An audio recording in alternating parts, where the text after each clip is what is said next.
Good evening and welcome back to Heart and Hand Extra, your second free show of the week. I am your host, Adam Thornton, and tonight's show we'll be looking back very briefly at the USG game on Tuesday night and looking ahead to hopefully a convincing result and performance by Rangers tomorrow in our first home game of the season.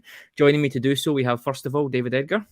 Good evening to Adam. Good evening to Colin. Good evening to everyone for joining us. Trying something a little bit new. I've got some complaints first night that my audio wasn't up to speed, so I've dug out the big mic, the podding mic for it. And the other advantage of it is it covers half my face. So a win-win situation for everyone as far as I'm concerned. I see you'll get complaints about that because I was the same on Monday and said, oh, your microphone's covering your face. And then on Tuesday, why you wearing a jacket indoors when it was a hoodie? So I think either way, we're going to get pernickety, but never mind. Right, fair. And also joining us, we've got Colin. Colin, how you doing? I'm good, yeah. Hi, Adam. Hi, David. It's good to talk and see you both, which is nice. It's quite nice to read anyway. Okay, first comment has jumped in, and it is Alan, is the wonderful at Heart and Hand, and Alan said, do we have to look back? It's cathartic, Alan, but I guess we have to. We won't spend too much time on it, but yes, we do have to, unfortunately. And we will just start there then, David. So Tuesday night, abject, I think, is probably the easiest word to describe what we've seen. 2-0 defeat, and it could have been 3, in my opinion, away in the Champions League qualifier. Sum up your thoughts for those of us watching who are not on Patreon and haven't heard your thoughts yet. Sum up what your kind of thoughts and takeaways were from the game. Well, I was a little shocked at the paucity of the performance. I didn't expect us to be that bad. I didn't think we had a performance like that in us in European competition. And look, you can get beaten by a better side. That can happen. But the complete lack of anything in the match was a shocker. We couldn't get the ball out of defence, which meant that there was a lot of passing along the back line. And any sort of trip into the opposition half generally ended in losing the ball and it coming up the other end and them cutting through us. There wasn't one part of that team that functioned on Tuesday night. Not one. I think the manager got the tactics wrong. And I saw some things about, we took them for granted. I actually think it was the opposite, Adam. I don't think we underestimated them. I think we might have overestimated them. The manager matched up their formation, which is a sign of respect. But it meant we didn't play our game. And I think you could see the confusion in our side. We didn't quite know what to do. I get the plan was, look, it's worked well for us to, go away, keep a tie live, come back and win at Ibrox. But that's eventually going to stop, right? You're going to run out of that being able to happen. And secondly, to me, it felt like giving away half the tie. Now, I'm not saying that Rangers should have went there, went 3-2-5, but 5-2-3 didn't work in any level. Several players had absolute horror shows. It's as bad as I've seen Tav and Goldson in a long time. The midfield was completely dysfunctional. Ryan Jack looked well off the pace. And I think that Glenn Kamara, I've spoken about repeatedly, I do not like in the advanced role. I don't think he's good at it. I know he can contribute moments, but overall, I think you lose a lot from that. And Matondo, debut to forget, can't dress it up. Tillman did threaten. Cholak couldn't get involved and was really just not a factor in the whole match. And I couldn't believe it took to 67 minutes to change it, in all honesty, because it just quite clearly wasn't working. Now, that was a terrible, terrible penalty decision. And you are allowed to complain about that. That's one thing. I've seen some people say that, we can't complain because we were so bad. It doesn't change that it was a fair result. If anything, it flattered us because we got the minimum doing we deserved. 2-0 was probably the minimum. But it was still a terrible decision. You cannot give that. And people complaining about VAR. VAR's neutral. VAR's just technology. It's the people who use it. I can't believe that 3 referees at that level sat and looked at that and decided it was a penalty kick when it quite clearly isn't. But, one of the things I like about Rangers fans is we won't use that as an excuse. We won't say that somehow absolves a really pathetic performance. I think the manager got it wrong. I think the players then went out and executed the wrong game plan badly. And that's about as bad as it can get in football, quite frankly. No, definitely, I agree. Ross Armour has said on YouTube we didn't need to set up and play as conservative as we did against USG. Ryan Jack doesn't look match fit yet. Colin, one bugbear I mentioned on Patreon on Tactics Talk yesterday was when the team lineup comes out, it's generally always in formation shape. You've got the back four, and then it would be the midfield three and the front three. And they did that on Tuesday. They put it out that it was a back four, and then Lundstrom, Jack, and Kamara were as a midfield three. But then as you start to hear murmurings coming out, and the manager mentioned pre-game, I think Emma Dodds asked him, we can't really figure out what this formation is, and he just gave a little smirk and said, I just need to wait and see. If that comes off, it's a tactical masterstroke, but if it doesn't, there is probably a little bit of an element of overthinking there, trying to trick USG, and then you end up sort of just matching up to them anyway and being as passive as we were. We did start well. I thought the first 5 or 10 minutes, I thought we looked quite good, but after that, they just seemed to nullify our wide players with that Jack and Kamara central midfield. There was no way we could get the ball through to Cholak, and it ended up being a pretty rough night overall. It did, yeah. When you do a sort of different formation or a different tactic like that, I think it's hard to go into it cold without actually trying it out beforehand or having some time doing it. And we didn't look as if we'd practiced it. It didn't look as if it was something we'd done much in pre-season, and the players just didn't look as if they were comfortable doing it. We did start off decent for the first 10 minutes. We had a couple of chances. We looked okay. But after that, after really 10 minutes or so, we really struggled to go into the game at all. I said during the week that I felt that we perhaps set up for the occasion rather than the opposition, in terms of we knew how important that night was. We knew what was at stake, and that was what we set up for. The chance that we can't mess this up, we need to be cautious. Whereas we could have been more advantageous. We could have been more attacking, because man for man, they're not better than us. They don't have better players than us. They just shouldn't be a team that causes us the issues they did. The sad thing for me about Tuesday night, Adam, was that they seemed to beat us without really breaking much sweat. I think they got wise to us relatively quickly, and they realised, actually, you know what, this is going to be all right for us tonight. This is no problem. And they just soaked up a little bit of pressure, kept the ball away from us, and didn't allow us to do anything. And that's, at this level, with what's at stake and how confident we all were getting into it, it's pretty unforgivable. Absolutely. David Dylan Brand asks, is it time to ask questions about Barisic yet? Guys looking more of a bomb scare each game. I think we're probably past asking the questions now. I did think we were all in shock that it lasted so long, as you mentioned, up until 67 minutes. I think we were just happy to see any kind of substitution. But I guess when you think about it, Barisic and Jack coming off for Davies and Yilmaz isn't exactly a let's throw the kitchen sink at them kind of move. I think it was more Barisic and Jack, poor performance by one and maybe poor fitness by the other one coming off. That being said, Yilmaz did come on, and I thought he looked pretty tidy given the circumstances that were there. So in terms of the Barisic question, I think it is probably just about to be answered starting tomorrow.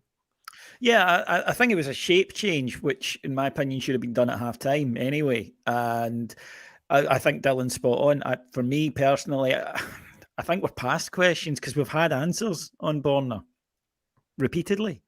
And this happens. And when it happens, it tends to happen for a while. It tends to be, he doesn't have a bad game. He tends to have bad periods. And at the moment, he's in one.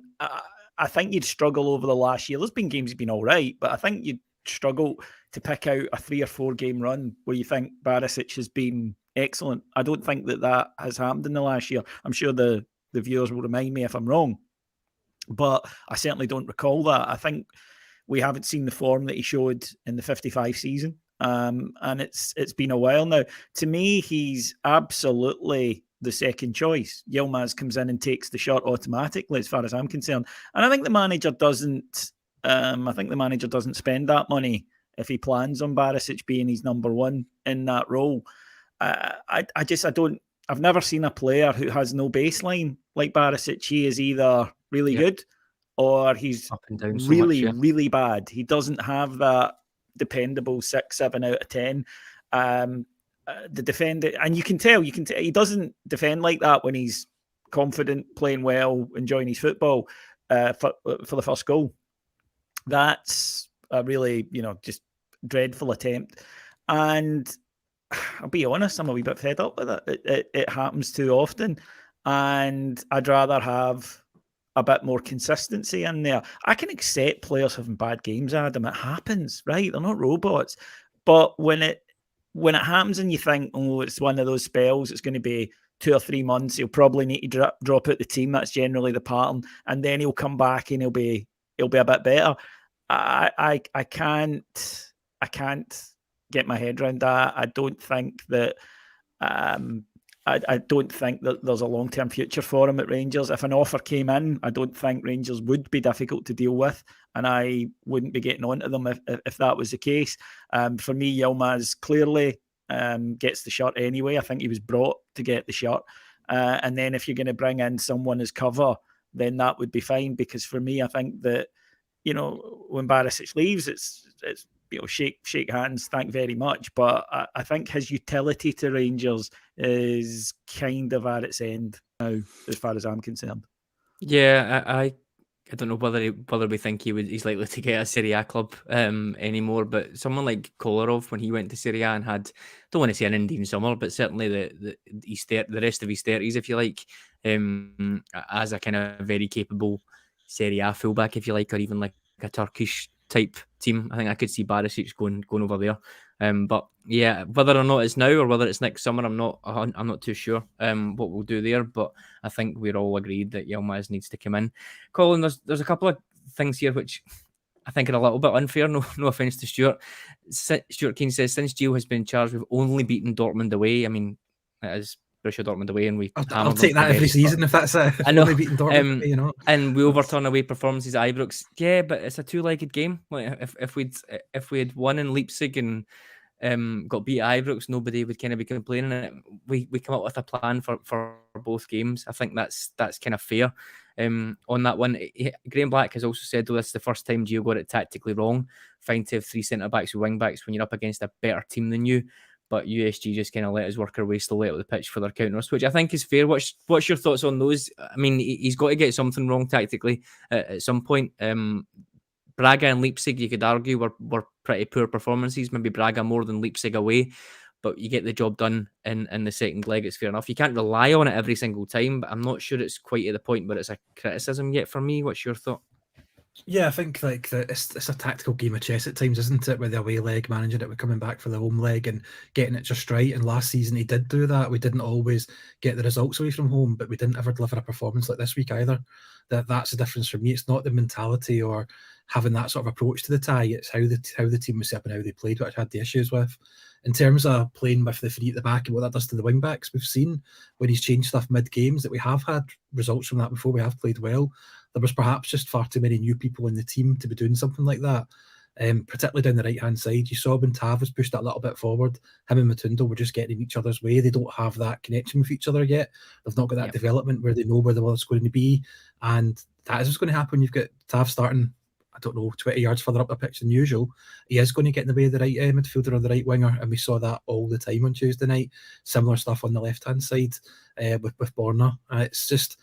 It just wasn't the right approach at the wrong time of the season. Something doing that might work another tie later on this season. It could, but on Tuesday, with what was at stake and with so much new personnel, it just wasn't the right time to do it. Yeah, on that, no, I totally agree. On what Colin was saying there, I kind of have some sympathy to a degree. I don't think it's a criticism of we lost those ties because we lost those games. We won the ties, and that is all that matters. Absolutely. Yep. And if he turns it round, then brilliant. He's done it again. But it was a terrible performance, and that can't be, glossed over. It can't be excused. I don't think Rangers went in and said, right, let's keep it down to 2. I don't think that was the plan. So yes, you can play for for a 3-hour match rather than for a 90-minute match, but it was inept in every way. One of the things I'm very critical of is John Lundstrom being back. I don't mind it during a game because there are spells during a game where you need to drop him deep and you just sit for 5-10 minutes, or you change shape to accommodate that the other team have. That's cool, and it's good that you've got that flexibility. But when you play John Lundstrom at centre-back, ostensibly for the 90, I know it changed, but ostensibly for the 90, you take out our best midfielder, which I don't understand. And I don't think you get a centre-back of such quality, although he's perfectly fine in the position, to make up for taking out your best midfielder, if that makes sense. Totally. I don't think that the upside of it matches the downside of not playing him in midfield. But again, the Lundstram in midfield the other night would have helped. There's no doubt about that. Jack, as we've mentioned, didn't look fit.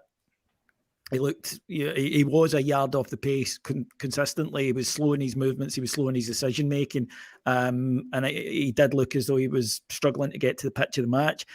Kamara was non-existent. I mean, he didn't contribute whatsoever during the match. And that left us really, really short in a key area.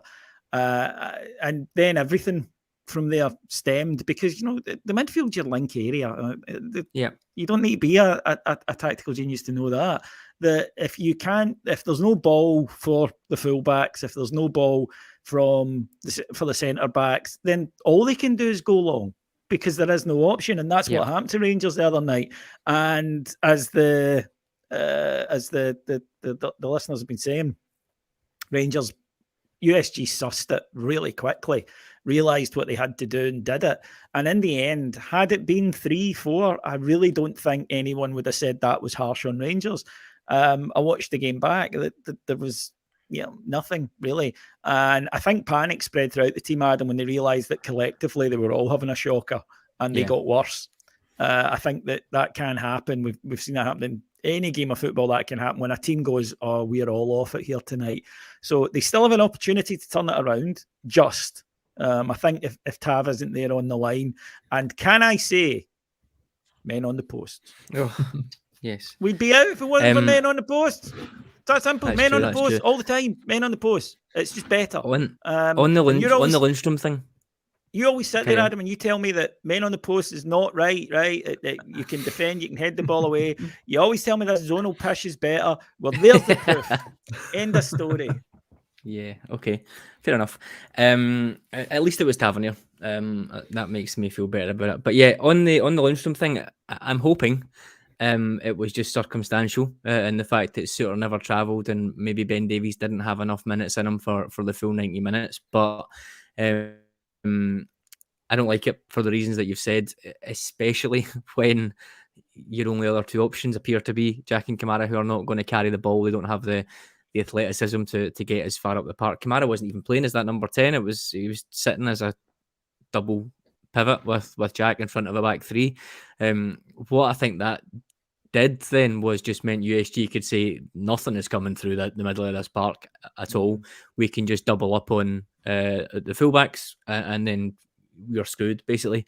There were a couple of moments where there was some analysis I was reading and watching last night where you can see Matondo. I don't think he had a good game, but he was clearly under orders, I thought, to drop deep and hope that there was a runner coming, whether it was Kamara or whether it was Tav, kind of running beyond them to almost to try and break their defensive system. But there was a couple of occasions where he started to make a good run and either Ryan Jack or Lundstram elected not to pass to him, or maybe didn't see the pass coming. So various things there. I think whether it was a plan that didn't work properly or whether we're playing players that can't execute the passes that we need to within the system. Not sure. All round, I think it was just a bit of abject showing, as I said. Colin, before we finish up on USG, James Matheson's asked on Facebook, how confident are we about getting through on Tuesday? Early goals to settle the nerves. Will we gain confidence and click into gear? We can't go out at this stage this year. No away goals is a big bonus here as well. Obviously, USG, there's been a bit of chat about they've never played in a stadium of this size and they've been in the second division and all that sort of jazz. So hopefully we can use the Ibrox atmosphere. It didn't necessarily work for us last year against Malmo, but 2-goal deficit is tricky. However, you get a goal back. We're hearing that possibly Morelos, you would definitely hope he'll be involved in Tuesday night. What's your confidence levels like about it before we get on to Saturday's game? My confidence levels are always pretty high. Rangers one of the few things in my life I'm an optimist about. So I am still confident of going through because I just think on the pitch our quality should be enough to see us through. And it is just 2 goals and it's Ibrox. It's a European night. I think the fans are going to have a role to play. I think they need to get behind the team from the very first whistle, and that will inspire the team and inspire the night on. Early goal would be ideal.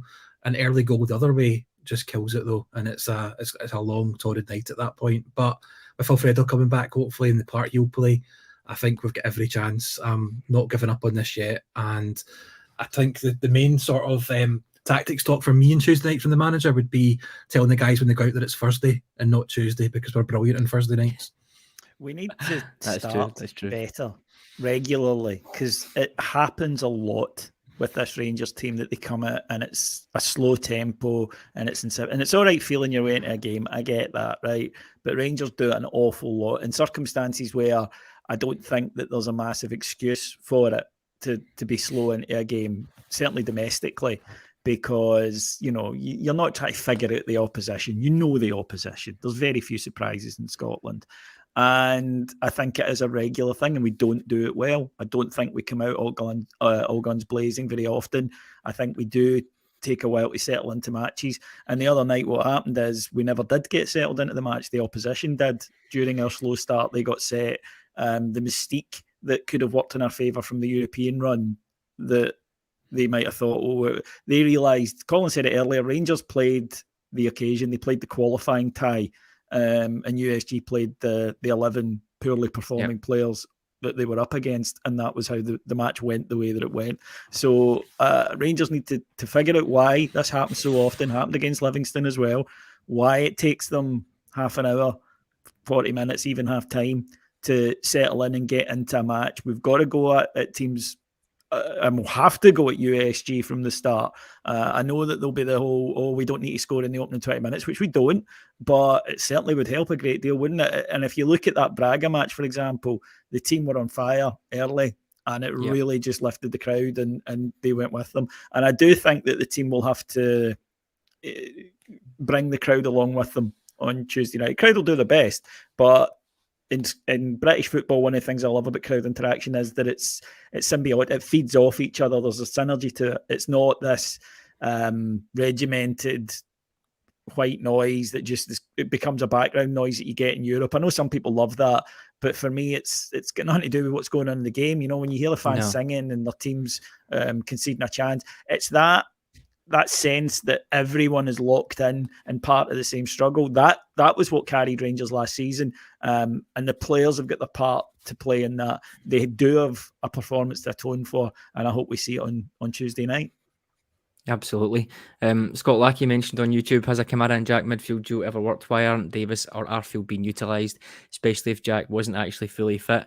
Kamara and Jack just as a holding midfield too. I can't think off the top of my head any games that it has been a monumental success. Obviously, Kamara, Davis and Jack together had lots of success. Not success literal sense, but they played very, very well. I'm thinking Porto away, 2019, and bits of the 55 season as well. So, no, but why aren't Davis or Arfield being utilised? We could have done with Davis on Tuesday night, I think, Colin. See him. I'll come to you for that one, David. I was surprised that we didn't see him. However, we haven't seen him regularly under Van Bronckhorst. I mean, maybe he's moved away from, I want to have this kind of ball player who can control the tempo and who can pick passes at number 6. Done with it the other night. I can't find many people that think we don't need it. So no, I didn't get it. I didn't get why Jack finished 67 minutes when he was clearly having, real struggles keeping up with the pace of the match. And for me, look, Davis would have brought that wee bit of composure. Maybe he wouldn't. Maybe he'd have come on and been, sucked into the morass like the rest of them. I don't know. But what I would say is it was certainly worth the gamble. It was certainly worth the change. I just think it was a really bad night, Adam. I think the manager had a bad night. I think the players had a bad night. And the only thing that you can take from it is it's only 2, because it very much could have been worse and done early on. So they have a big mountain to climb. Let's not underestimate that. I don't think USG are a great side. No. That's not to say they're a bad side. I'm not being disrespectful, but I don't have the comfort blanket of going, look at what we were playing, lads. I don't have that. It's not here. This Rangers team should be capable of beating this particular side, and certainly should be capable of giving them a struggle. And as Colin mentioned earlier, I don't think we did. I think USG were quite surprised really at how tame their evening was. Yeah, absolutely. Moving on then to hopefully more positive news tomorrow. Colin, Scott Stephen 19 says, can bet your bottom dollar Kelly will sit in tomorrow. We'll huff and puff side to side. Be a KG 1-0 to Gers, crossed into the box, cleared by the first defender. It's a Derek McInnes team. I'm not sure we're expecting anything largely different to what we've seen from them last year in the Championship and to what we've seen against Aberdeen. You were present at the Rilvan Yilmaz press conference this week. What were your thoughts on that? And I'm going to assume we're expecting he will start tomorrow then, based on that. Yeah, I get the feeling he is going to start. I think for the reasons David mentioned earlier on, I don't think you spend that amount of money on someone in that position from not to play. He mentioned that he's had a full pre-season with Besiktas and he's not missed a session since he arrived here in Glasgow. So he says he's fit, he's ready to play. And I think given the factors we've already discussed with our current left back, it's time to bring him in. So yeah, I'd expect to see him. In terms of the press conference and what he had to say for himself, he came across very well. It's always difficult because he was talking through an interpreter, so you don't get I don't think you ever get the full feeling or the full every word that he said, but he's very confident in his own abilities. He spoke about how his speed and his mentality, his technique, he thinks are the key items that he's going to use to improve this side. And looking into some of the scouting reports and information I've seen about him, he does certainly have more to his skills to himself than just running down the wing and crossing it. He seems to be a little bit smarter. He seems to pick a pass, find a through ball, not afraid to take a shot himself as well. And I think it's maybe been underestimated a little bit just how good he is, because that press conference the other day was full of Turkish media that all wanted to speak to him, which I don't think that's the usual when a player goes abroad, that the media then follow him and want to still talk to him. I think that gives an idea of how much potential they think he's got. And to break through to Besiktas, play for them in the league, play in the Champions League and play for the national side at that age, with the intensity you've got over there, I think can only be a good thing, because they say Istanbul's a crazy city to play football in. This one can be just as bad at times. So I'm looking forward to seeing more of him, and I hope that starts tomorrow. I'm pretty sure it will be. Yeah, definitely a player that young. I can't remember off the top of my head, unless you're talking about genuine superstars. Their media following them about like that. So that's an interesting one. David, we had a pre-match video from Van Bronckhorst today. Not a press conference. Kind of briefly recap the game on Tuesday, but didn't really say too much on it. However, he did mention that he was keen, starting with the game tomorrow, to, I'm paraphrasing, but to attack more, create more chances, get balls into the box in a kind of cohesive way. Players like Yilmaz and Ben Davies and Tom Lawrence and Malik Tillman, for me, are crucial to this. I think on that left-hand side, we absolutely need to balance up the quality and attack that we've got on the right-hand side. And to do that, I think we need Davies and Yilmaz being able to feed those balls into guys like Lawrence and Tillman and Cholak. It is crucial. What were your thoughts on the video, first of all, and I guess your hopes for tomorrow? Yeah, it was pretty standard stuff. That's what you're going to get. And I know a few people were asking why they didn't do a press conference. And they had announced it earlier in the week, so I don't think it was a reaction to Tuesday night, because the media we were informed earlier in the week. I actually think it was just he was doing a press conference on Monday. Obviously, the post-match on Tuesday. He'll be doing the post-match tomorrow, and he'll have a press conference for the Europa League game on Monday. I think Gio might have just went, I'll just do a video. I'm not doing another one. And I can understand, incidentally, that. He was right. Look, the key thing is getting it into the box in a constructive way, because we saw what happened when we just fired it into the box against Livingston in the first half. Scottish teams will eat that up. Tomorrow, Kelly have got Ash Taylor back there. They will be absolutely fine if we just resort to that, get ball down, put wide, cross, headed out, start again. There's no joy in that. You need to be brave. You've got to play them through the middle. There isn't a lot of room, so your movement has to be clever. Scott Arfield said it last week. Did it last week, rather, where he made that run and he got in somewhere that nobody else was getting. And, of course, the key thing is the return of Alfredo. We have to be careful here. He's not going to come in and be all-firing Alfredo straight away. That's just unlikely. That's, almost 6 months he's been out, and he's actually returned ahead of schedule, which is brilliant, because he's Alfie and he's made of iron. But he'll take a wee while to get up to speed. I don't think that's unfair. However, he is still capable of doing something extraordinary, and I think it's also the the psychological feeling, both among the fans and the other players, of having Alfredo Morelos there is massive. It is absolutely enormous. They've been interested to hear about Ryan Kent. He never mentioned Ryan Kent, so I don't know if Kent's fit tomorrow or what the script is there with him. We'll find out tomorrow. So that's important. In terms of Davis and Yilmaz, yes, they have to go into the team because they have to start getting minutes. And again, that might mean a slow start, incidentally. And again, it might mean them taking a wee while to get up to speed. But they won't get up to speed unless they get in the team and start playing. So as of tomorrow, then, yes, get them in the side. Let's get what's closer to our first team or our first choice 11 out there. Get them playing. Get them used to each other. Try and build up a bit of cohesion.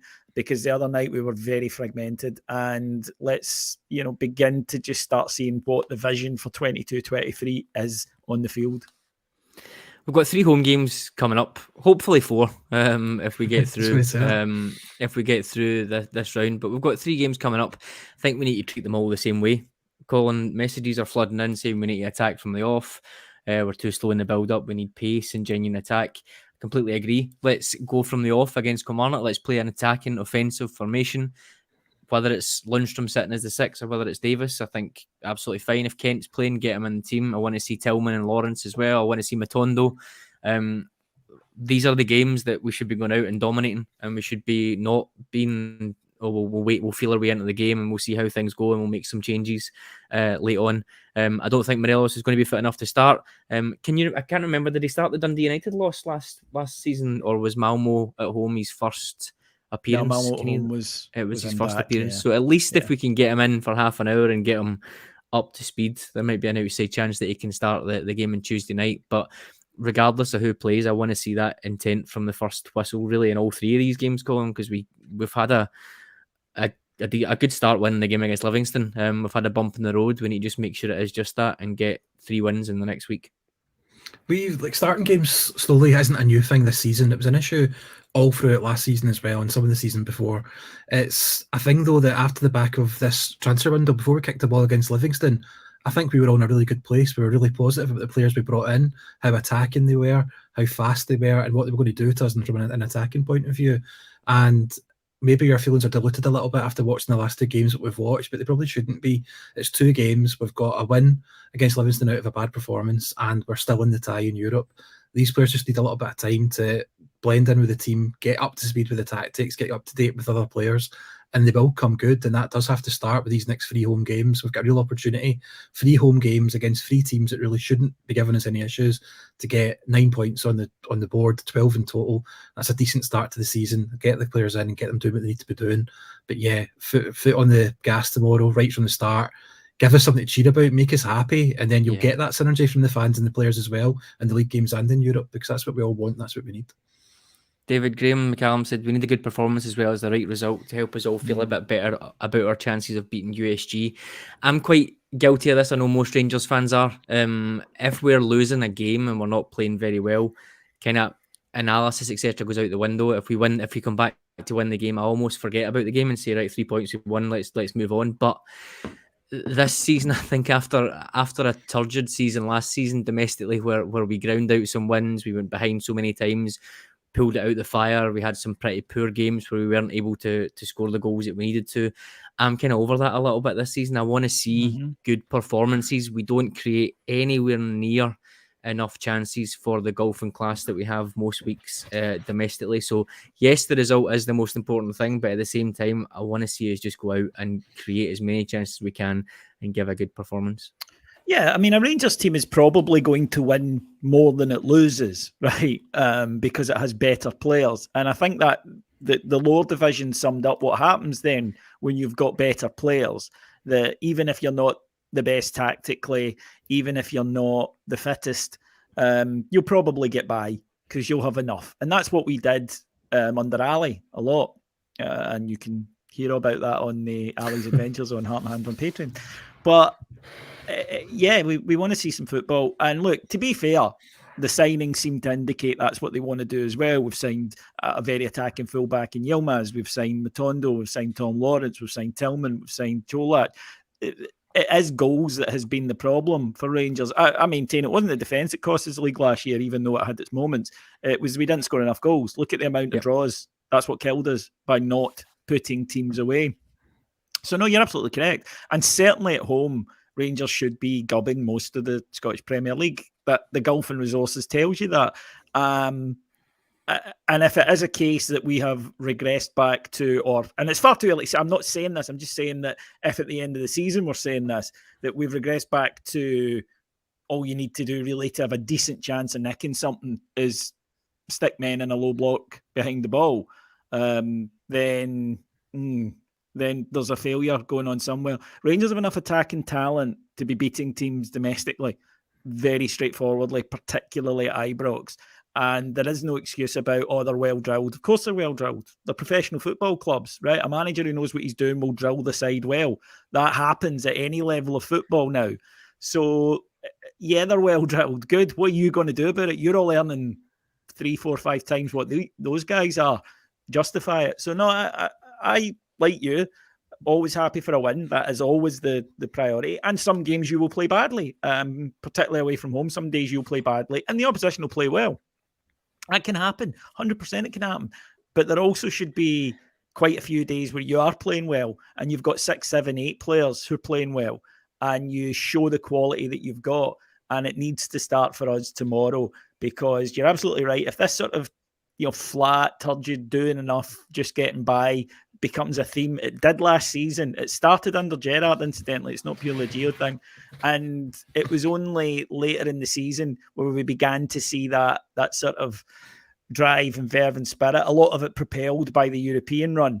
Yep. So, yeah, I'm hoping that tomorrow we begin to see a bit of entertainment. We begin to see the attacking players given the license and the freedom to do that. But we see the intent right from the word go. Let's get out there on the front foot. And the mentality is not in certain matches we need to win. It's we need to win by a few. And I would class tomorrow as one of those days. Well, that's the thing. How many times can you think last season that we had a game home and hosed 2-0 at half time? Even at Ibrox, from the top of my head, it's very, very few and far between. Colin, I think that point is absolutely spot on. And I don't want to throw the baby out with the bathwater after a terrible result midweek. Livingston, we always say it's a tough place to go. It probably is. We've got a great record there, but given the mistakes that we made for the goal and given trying to get back into the game and the pitch and all that sort of stuff, sometimes just getting out of there with a win, fair enough, is absolutely fine. We followed it up with a terrible game there, but the signings that have come in, as David said, and the time on the training pitch, etc., and Davies and Yilmaz now making their debuts, getting up to speed, same with Matondo. We have to hope that what the manager said in his video today about we want to go out and dominate teams, we want to play that attacking football, we have to hope that is the plan, because we can't go through the same thing as we did last year, I think, more often than not. So fingers crossed. Colin, what's your thoughts on that? In terms of the team, etc., I've seen there's a few comments coming in saying we can't play with 2 holding midfielders again tomorrow against a team that will sit in. I guess we have to wait and see on that one. My hope is not, Colin, but what's your thoughts? Yeah, I think that has to be the plan that you mentioned. It has to be the idea now that the manager's had the transfer window. He's brought in his players now. He's building his team. It has to be a team that goes out and attacks and scores goals. I know the second match of the league season isn't the time to talk about goal difference, but I'm sick of us being 20, 30 goals behind that mob every season. We need to start putting teams to the sword and scoring a lot of goals and helping ourselves in that area as well. Tomorrow, I think we're right. We've called out where we think the defence will come in with Davies coming in and Yilmaz starting. I think that's right. In midfield, I'd love to see Stephen Davis coming at that midfield, him and Lawrence, and just having something different rather than the 2 holding. We shouldn't need 2 holding midfielders against any domestic side, really, with the exception of maybe a trip to Parkhead or something like that. We are Rangers. We do have better players, better budgets, better abilities than all these other teams, and we need to start showing it. Playing the skillful players, the players that can make a difference, the players that can play a pass, make something happen, and get us up off our seats. That's what we need to see from tomorrow. We believed in the transfer that we'd bought the players that were going to do that. It's time now to actually give them a chance to start delivering it and doing it. 100%. And fingers crossed they do. Okay, that will do us for tonight then, I think. David, thank you very much for joining me once again, twice in a week with your beautiful face on YouTube. Twice in a week with my rather flush face today, because I caught some sun, and if you are...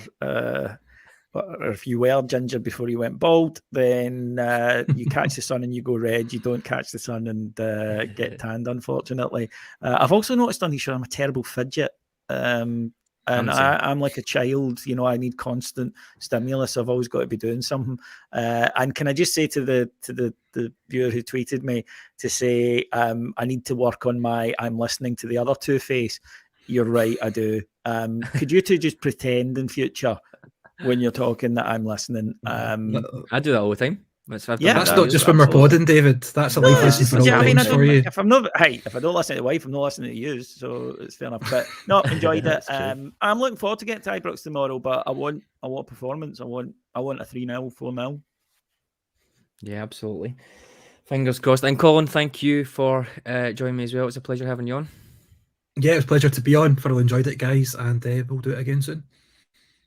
We will do. And if you, as David mentioned, if you haven't signed up to Heart and Hand on Patreon, you can do that. The little ticker is going along the screen there, heartandhand.co.uk/Patreon. You can sign up now, listen to up to 5 podcasts per day from just $1.99 per month. Tomorrow we'll have a show in the morning and one in the evening, and we'll also have a pre-match, post-match, 3 post-match podcasts and videos for the game tomorrow. So fingers crossed we get a win.